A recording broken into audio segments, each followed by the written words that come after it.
नमस्कार दर्शक बंधु जय जगन्नाथ। पीएम किसान योजनार आउ गोटे गुरुत्वपूर्ण भिडियो को मु दिव्य आपण स्वागत जनाऊँगी। दर्शक बंधु आज यह भिडियोटी ओडिशार जो चाषी भाई भौणी मैंने पीएम किसान योजनार 22तम किस्ती टंकाटी पाई नाहांती सेमानक पई बहुत ही गुरुत्वपूर्ण रहिबो। भिडियोटी प्रथम शेष पर्यंत देखिले डिटेल्स आपण माने बुझी पारिबे। तेबे ओडिशार जो पीएम किसान चाषी भाई भौणी मैंने 22तम किस्ती टंका को अपेक्षा करथिले तेबे मार्च 13 तारिख दिन अर्थात शुक्रवार दिन पीएम किसान योजनार 22तम किस्ती टंकाटी समस्त अकाउंट को अर्थात डीबीटी अकाउंट को क्रेडिट हो जाइए, किंतु किछि चाषींकर अकाउंट को टंकाटी आसिला नहीं कौन पाई सेमाने कारण मध्य खोजी पाउ नाहांती। तेबे आज आपण मानकु मु कहिबी जे आपण मानकर कौन पाई टंका आसी नाही एवं टंका आसी नथिला आपण माने कौन करिवे। पीएम किसान रो सब किछि जदि आपण मानकर ठीक अछि, डीबीटी ठीक अच्छी, लैंड सीडिंग ठीक अच्छी, ई केवाईसी ठीक अच्छी, सबुठे ग्रीन टिक चिन्ह ठीक अच्छी, तो कौन पाई आपण मानकर पीएम किसान टंका आसिला नहीं कौन आपण माने वर्तमान करि पारिबे जहाँफल कि आगामी किस्ती टंका आपण माने सुरखुरे पाई पारिबे। एवं एई किस्तीर टंका जदि आपण मानकर भी लागि नथिबो जेतेबेले 23तम किस्ती टंकाटी दिया जिवो आपण मानकर अकाउंट को सीधा सड़क क्रेडिट होई जिवो।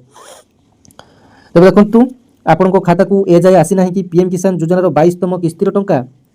आपण माने केमिति अभियोग माध्यम ए समस्यार समाधान करि पारिबे आसंतु जानिबा। तेबे केंद्र सरकार प्रधानमंत्री किसान सम्मान निधि योजना रे चाषी मानक पई वार्षिक 3टी किस्तीर आर्थिक सहायता देइथांती।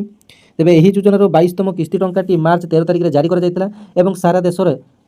90 नियुतरु अधिक चाषी अर्थात 9 कोटी चाषी परिवारंकर अकाउंट रे 2000 टंका जमा होइतिला, किंतु ए पर्यंत अनेक चाषी अकाउंट रे एही टंका पहुंची पारि नाही। तेबे एपरि परिस्थिति रे भयभीत होबार कोनोसी भी आवश्यकता नाही। प्रथम किस्ती काहीकि अटकी रही ताहा बुझिबा मध्ये जरूरी। किछि सरल पद्धति अच्छी जोटा कि आपको मुझे कहीदेवी जहाँफल आप टंका कौन अटकी जापर ता सहित आप समस्यार समाधान करें। देखो प्रथम तो आपर पीएम किसान योजना रे आपर ना बा बेनिफिशियरी लिस्ट को आपने प्रथम चेक कर नियंतु। प्रथम काम है आपने बेनिफिशियरी लिस्ट को चेक कर नियंतु। जदि आपर अकाउंट रे टंका जमा हुई ना तेज प्रथम हिताधिकारी तालिकार आपर नाम जांच करने जरूरी। यह करने प्रधानमंत्री किसान पोर्टाल परिदर्शन करेंगे और जो बेनिफिशियरी लिस्ट से अच्छी बेनिफिशियरी लिस्ट को जाए आपने निजर स्टेट निजर डिस्ट्रिक्ट दे आपने देखिपारे जे आपर लिस्ट रे ना अच्छी कि प्रथमे pmkisan.gov.in लेखि निज मोबाइल गूगल कि क्रोम को जी pmkisan.gov.in लेखि सर्च करने तापर सेठार गोटे बेनिफिशियरी लिस्ट ऑप्शन आसो। बेनिफिशियरी लिस्ट को जो टच करेंगे आपर प्रथम राज्य बाछापी कह ओडिशा देदेवे, जिला बाछापी कह आपर ब्लॉक देवाई कह आपर ग्राम चयन करने कह एसब आप बाछी सारापर आपर ग्राम पंचायत ग्राम वाइज आपर जो पीएम किसान हिताधिकारी लिस्ट आसी जो आपर निज निज गाँव तालिकार आपने जानीपारे जे यही योजना आपने इनक्लूड होती कि बाद पड़ती आपर ना यही तालिकार देखा जाए। तेज आपने योजना जो हिताधिकारी जब आपर ना देखा जाऊना तेज रेकर्ड में किसी भूल आपर थाईपे। तेज टंका आसी कि ना किपरि जांच करेंगे। तेज देखो प्रायतः टंका आपर डीबीटी अकाउंट को ट्रांसफर हो जाऊँगी। आपने जितेबाला पीएम किसान योजना एप्लाई कले से गोटे बैंक अकाउंट आपने देते किंतु परवर्ती अवस्था आपने अन्य जेकोसी बैंक रे 2 ରୁ 3ଟି अकाउंट आपने खोली। तेज आपर जो बैंक रे नुआ करी खोली ई केवाईसी से बैंक रे करिसेंती एवं डीबीटी से बैंक रे हो जाइए, किंतु आपने एप्लाई कला बेले अन्य एक बैंक टी देते जहाँफल आप भावुंट जे एप्लाई कला बेले जो अकाउंट को टंकाटी आपर आसवा कथा से अकाउंट को आसी ना। तेज आपने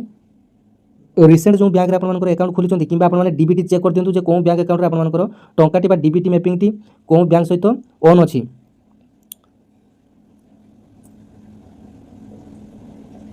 तेरे निश्चित भाव में स्थिति जांच आपने पीएम किसान योजनार स्टाटस चेक करनी एवं आपर जो स्टाटस चेक कर ऑप्शन टी रही जे आपर टंका कौन अकाउंट को गला केतरा किस्ती टंका पाई एवं कौन पाई टंका आसिला नहीं आपर रिजेक्शन रो कारण ये समस्त डिटेल्स आपने जो पीएम किसान योजनार स्टाटस टी चेक करेंगे ये समस्त डिटेल्स आपने जानीपारे। तेरे आपने अभियोग केमिति करेंगे जे टंका न पाई आपने एठी अभियोग करंतु। जदि आपर स्थिति जांच करने टंका पाई ना तेज प्रथम आपर जरूरी डॉक्यूमेंट गुड़िकर स्थिति जांच करूँ। प्रायतः एक छोट यांत्रिक त्रुटि जो किस्ती अटकी जाए ई केवाईसी संपूर्ण होइछि कि ना ताहा जांच करने जांच करूँ। आपर आधार नंबर आपर बैंक अकाउंट सहित लिंक होइछि कि ना ताहा आपने जांच करूँ। यह सहित जमी रेकर्ड गुड़ी विशेषकर लैंड सीडिंग स्थिति अपडेट होइछि कि ना ताहा आपने जांच करूँ। केमिति जांच करेंगे ना पीएम किसान योजनार जो स्टाटस चेक रही है स्टाटस चेक को गले आपने डिटेल देखिपारे जे आपर लैंड सीडिंग रे ग्रीन टिक चिन्ह रही ना रही कि आपर ई केवाईसी टिक चिन्ह अच्छी ना ना डीबीटी ऑन अच्छी कि ना ये सब आपने चेक करेंगे। जदि ये सब आप ठीक रही है एपर्तन मिलना तेज आपने अभियोग दाखल करेंगे। अभियोग दाखल कौन साइट रे करेंगे ना यार हेल्पलाइन नंबर हूँ 155 261 है यार हेल्पलाइन नंबर एवं आउ गोटे लैंडलाइन नंबर टी दि जाइए जोटा कि 1800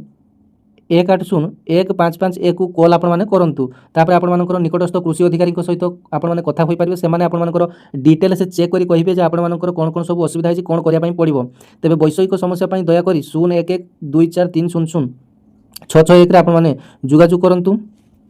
आपण मानकर समस्या को ईमेल माध्यम रे मध्ये आपण माने मध्ये पठै परिबे सरकार को पाखो को pmkisan-ict@gov.in को मध्ये आपण माने पठै परिबे। तेरे दर्शक बंधु पीएम किसान योजनार समस्त डिटेल्स देखिए आपण मैंने पीएम किसान योजना देखिए निज मोबाइल गूगल किंबा क्रोम रे सर्च करने तापर पीएम किसान योजनार ऑफिशियल वेबसाइट आपण मानक एमती भाव में ओपन हो देखो तल को तल टिके स्क्रोल करिवे आपण माने देखो एठार गोटे न्यू ईयर स्टाटस ऑप्शन टी एठार आपण मानक आसूची ए जो न्यू ईयर स्टाटस ऑप्शन को आपण माने जिबे एठारे प्रथमे आपण माने निजर रजिस्ट्रेशन नंबर टी देई देबे पीएम किसान रजिस्ट्रेशन नंबर टी देई देबे एठारे जो एटार कैप्चा कोड रही ताकू मध्ये भर्ती करनेबे तापर एठारे आपण माने जहाँ लिखा जाछि कैप्चा कोड एठी लिखि दे गेट ओटीपी रे आपण माने क्लिक करनेबे जदि आपण मानकर रजिस्ट्रेशन नंबर मने नाही एठारे जो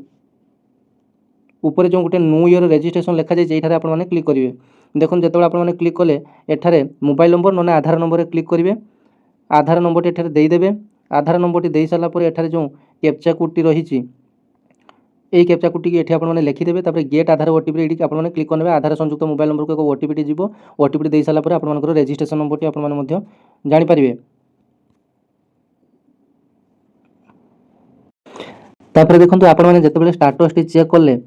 आपण मानकर एमती किसी ऑप्शन शो करिवो जेमिति कि application form VAW verification block level verification district verification collector verification state verification ये सब आपण मानक शो करिवो तापर एठारे आपण मानकर डिटेल्स ना सब शो करिवो जे आपण मानकर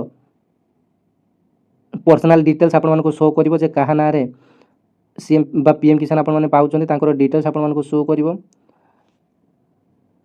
तापर एठारे जो इलिजिबिलिटी स्टाटस अच्छी एठारे देखिए आपण मानकर